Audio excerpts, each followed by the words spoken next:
Готовы?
Абай!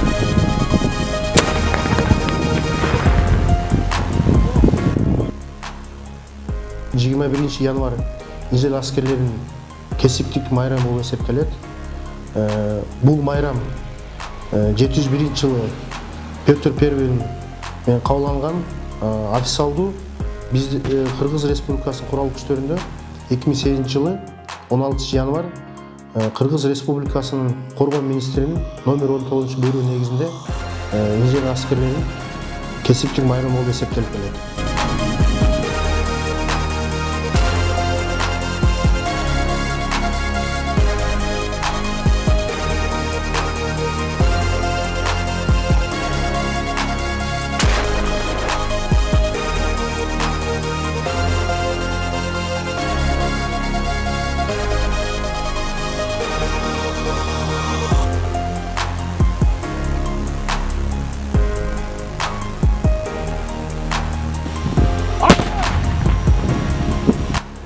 Учурдан пайдаланып, Нижел аскерлерин, ардагерлерин жана ушу тармакта иштеп жаткан офицер, сержанттарын жана аскер айымдарын өзүм атыман жана башкармалыктын атынан куттуктайм жана ушу кызматта иштеп жатканга чоң ийгиликтер силерге жетишкендиктер каалайм.